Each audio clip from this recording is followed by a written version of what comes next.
له على توفيقه وامتنانه، وصلى الله وسلم على خاتم النبيين وإمام المرسلين سيدنا محمد بن عبد الله الأمين وعلى آله الطيبين وأصحابه الغر الميامين.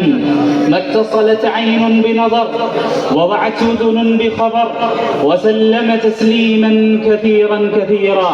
أما بعد، فأعوذ بالله من الشيطان الرجيم. بسم الله الرحمن الرحيم.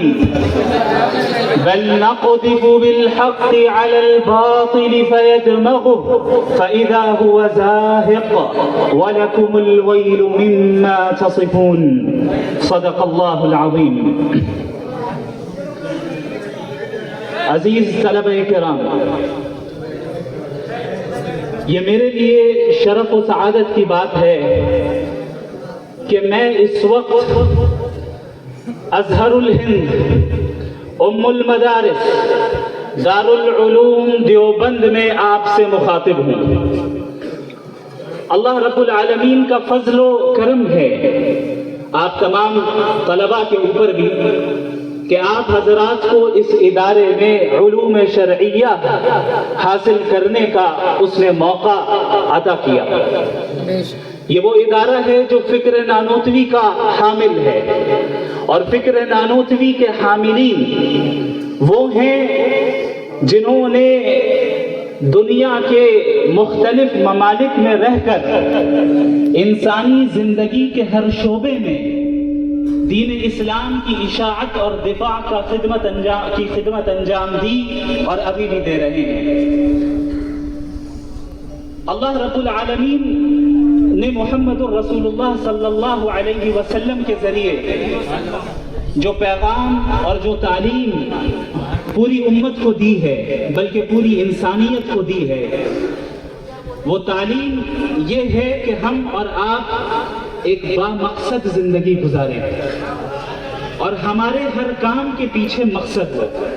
یہی وجہ ہے کہ جب ہم اپنے اسلاف کی زندگی کو دیکھتے ہیں تو ان کے کاموں کے پیچھے ہمیں متعدد حکمتیں نظر آتی ہیں، اور ہمیں یہ معلوم چلتا ہے کہ ان کے ہر کام کے پیچھے ایک مقصد ہوا کرتا تھا. اور وہ مقصد کیا تھا؟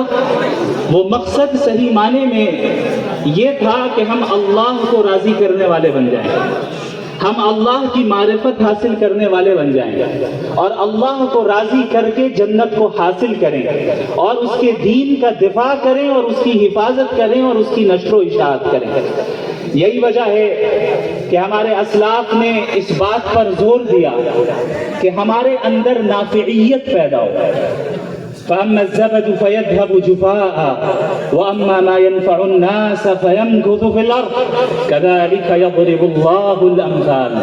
کہ جو جھاگ ہے وہ ختم ہو جاتا ہے، لیکن جس کے اندر نافعیت ہے وہ باقی رہتا ہے، اور اللہ اسی طرح مثالیں دیتا ہے.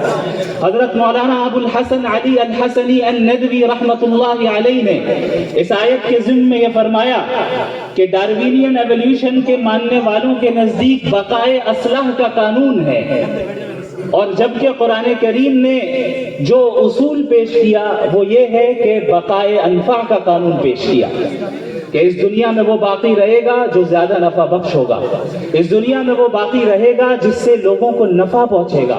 لہٰذا اگر ہم نے اور آپ نے اپنے اندر نافعیت کو پیدا کیا جس کے ذریعے تمام انسانوں کو نفع پہنچے، تو یاد رکھیے باقی آپ ہی رہیں گے، باقی آپ ہی رہیں گے. یہ اللہ کا قانون ہے، یہ اللہ کی سنت ہے، یہ قرآن کا اعلان ہے.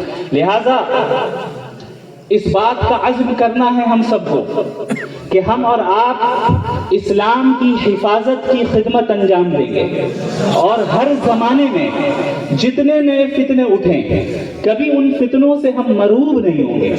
جب آپ صحابہ کرام کی زندگی کو پڑھیں تو آپ کو اندازہ ہوگا کہ صحابہ کرام کے دل و دماغ میں ایمان اس طرح راسخ ہو گیا تھا کہ قیصر و کسریٰ کا عظیم الشان نظام انہوں نے پلٹ ڈالا، لیکن کبھی اس نظام سے مرعوب نہیں ہوئے، کبھی کسی سے متاثر نہیں ہوئے، کبھی یہ نہیں سمجھا کہ دنیا کیا کر رہی ہے اور دنیا اس طرح چل رہی ہے، نبی ہمیں دوسری طرح چلا رہے. نہیں، بلکہ فخر سے بیان کیا۔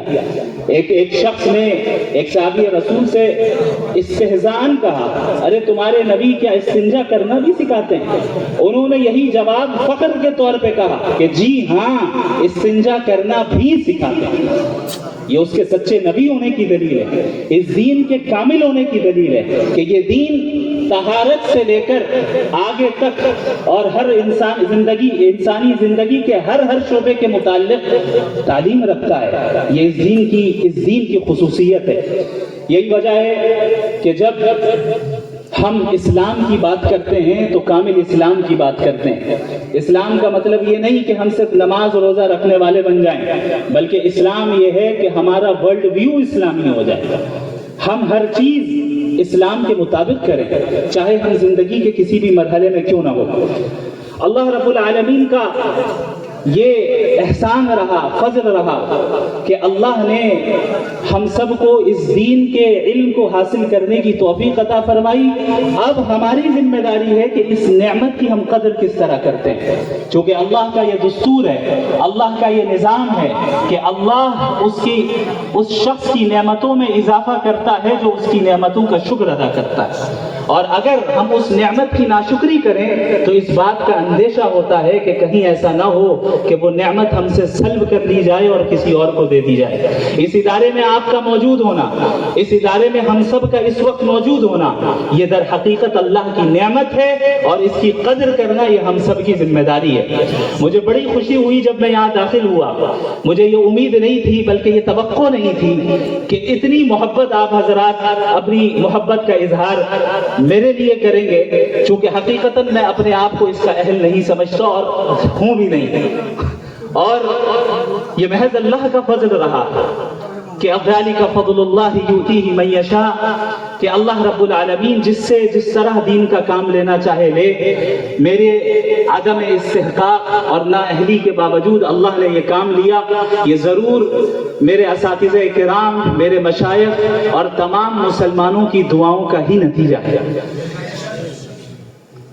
اللہ رب العالمین کے اس دین کا دفاع کرنا، اور آپ جس زمانے میں ہو اس زمانے میں ابھرتے ہوئے فتنوں کا مقابلہ اس انداز میں کرنا جو اس زمانے کا تقاضا ہو، یہ در حقیقت ہمیں ہمارے اسلاف کی زندگی سے اس کا پتہ چلتا ہے۔ آپ اللہ کے نبی صلی اللہ علیہ وسلم کے زمانے سے لے کر ہمارے زمانے تک آ جائیں اور پوری تاریخ اسلامی کو آپ دیکھیں کہ امت مسلمہ کس طرح نشیب و فراز سے گزری ہے، اور یہ در حقیقت اللہ کا پلان ہے، چونکہ کوئی بھی قوم اگر نشیب و فراز سے نہیں گزرے تو اس کی صلاحیتیں کبھی پختہ نہیں ہو سکتی، اور اس کی صلاحیتیں کبھی قائم اور دائم نہیں رہ سکتی۔ اگر یہ امت نشیب و فراز سے گزری ہے اور ابھی بھی گزر رہی ہے تو کسی بھی طرح مایوسی کا شکار نہیں ہونا ہے، بلکہ اس کو اللہ کا نظام تربیت، اللہ کے نظام تربیت کا حصہ سمجھنا ہے۔ اور یہی وجہ ہے کہ اللہ نے قرآن کریم میں یہ حکم فرمایا کہ یا ایھا الذین آمنوا اصبروا وصابروا ورابطوا واتقوا اللہ لعلکم تفلحون، اے وہ لوگ جو ایمان لے آئے، صبر کرو اور صبر کی فضا عام کرو۔ صرف یہ نہیں کہا گیا کہ صبر کرو، بلکہ صبر بھی کرنا ہے اور مصابرہ بھی کرنا ہے۔ صبر کا تعلق ہر شخص سے ہے اور مصابرہ کا تعلق اجتماعیت سے ہے، یعنی خود بھی صابر بننا ہے اور